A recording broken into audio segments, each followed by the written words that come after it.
علامہ محمد اقبال رحمۃ اللہ علیہ 9 نومبر 1877 کو سیالکوٹ میں ایک مذہبی کشمیری گھرانے میں پیدا ہوئے۔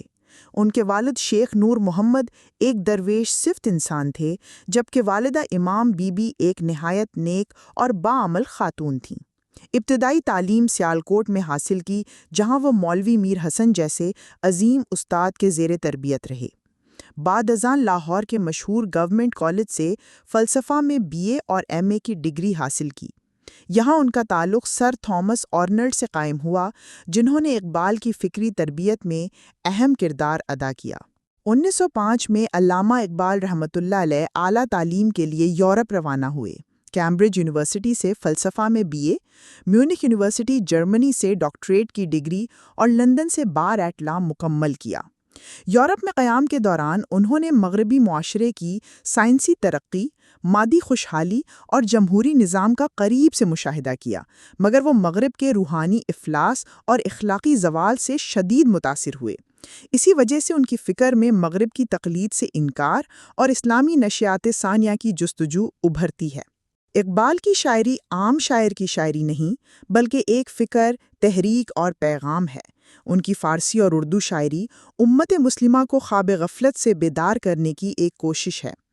شکوہ، جواب شکوہ، بانگ درا، بال جبریل، ضرب کلیم اور ارمغان حجاز جیسی شاہکار تخلیقات میں اسلامی عظمت، خودی کا تصور، عشق رسول صلی اللہ علیہ وسلم اور مسلمانوں کو دوبارہ عظمت رفتہ کی طرف لے جانے کا پیغام نمایاں ہے۔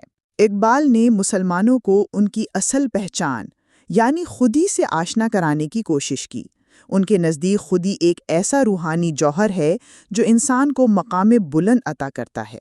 انہوں نے نوجوانوں کو شاہین کا استعارہ دے کر غیرت، بلند حوصلگی، حریت فکر اور خود انحصاری کا پیغام دیا۔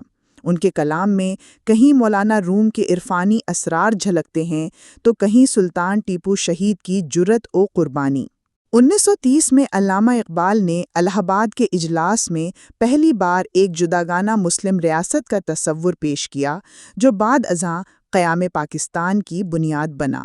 اگرچہ وہ خود 1938 میں وفات پا گئے، لیکن ان کی فکر نے قائد اعظم محمد علی جناح رحمۃ اللہ علیہ اور دیگر رہنماؤں کو راستہ دکھایا۔ انہیں بجا طور پر شاعر مشرق، مفکر اسلام اور مصور پاکستان کہا جاتا ہے۔ علامہ اقبال کا پیغام آج بھی اتنا ہی مؤثر اور زندہ ہے جتنا اپنے وقت میں تھا۔ ان کے افکار نہ صرف برصغیر بلکہ پوری امت مسلمہ کے لیے مشعل راہ ہیں۔ ان کی شاعری دلوں میں ولولہ پیدا کرتی ہے اور ذہنوں کو نئی راہوں پر گامزن کرتی ہے۔ ان کے الفاظ میں روح کی بیداری، امت کی یکجہتی اور انسانیت کی فلاح پوشیدہ ہے۔